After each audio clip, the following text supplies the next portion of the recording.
Good evening and welcome to Tucker Carlson Tonight. What happens when you can no longer denounce your political opponents as Russian spies? This is a major problem in the Democratic Party right now, but they have a solution. You just call them white nationalists instead. It's every bit as stupid and slanderous, and it's even more effective in shutting them up. But what does it do to the country when you whip up hatred and fear like that? We'll tell you just ahead. But first tonight, the Attorney General William Barr has finally confirmed what has been obvious for months now. The Obama administration spied on Donald Trump's presidential campaign. Nothing like this has happened in modern American history. Barr dropped the news almost in passing during testimony before Congress this morning. I think spying on a political campaign is a big deal. It's a big deal. So you're not suggesting, though, that spying occurred?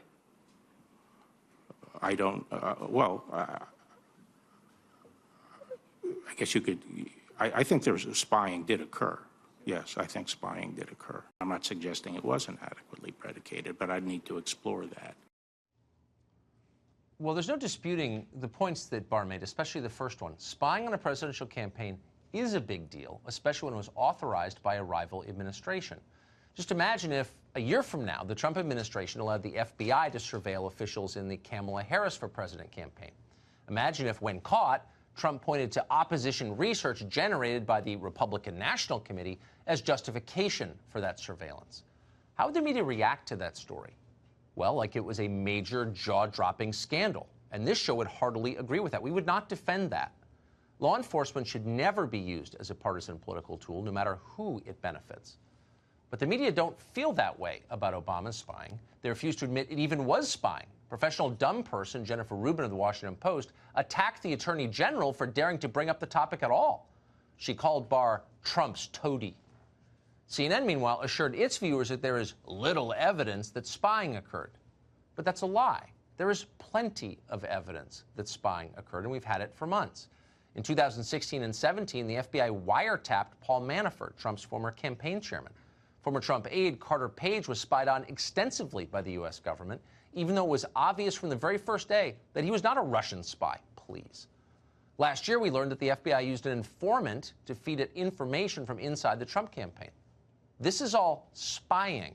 There's no other word for it. When Trump complained about being spied on, Democrats and their employees in the media called him a nutcase and a liar.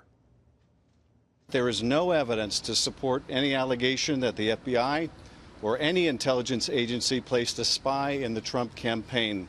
His baseless claims of spies. This so-called spy issue, first of all, there's absolutely no evidence there was a spy. So it's really a fake issue. It's this phony baloney story about a spy in the campaign.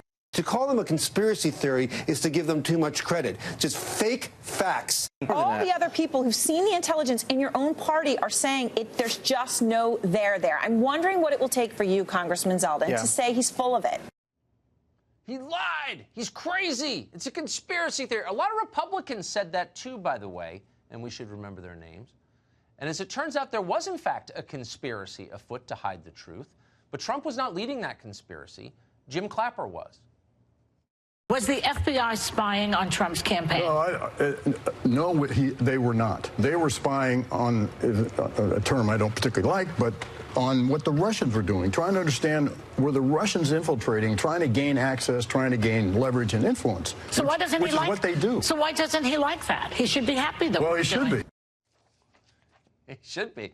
Got that? The Obama administration wasn't spying. They were just watching him without his knowledge. On behalf of the opposing party, in the closing months of a bitter presidential campaign, no big deal. Trump ought to be grateful for that. The Obama people cared enough to surveil his staff. They're patriotic that way. They're big-hearted people. God, come on. There's got to be a limit to how much lying a country can take from its leaders before things start to fall apart. And we've definitely reached our limit. Russian collusion did not happen. Domestic spying during a presidential campaign did happen, and we have a right to know who participated in it, who authorized it, and what their motives were. We have a right to know that immediately, right now, without redactions. This country does not belong to retired Obama staffers and intel agency heads and mindless CNN contributors who nod gravely as they say something they don't understand. No. It's our country. This is a democracy, and we ought to act like it's a democracy.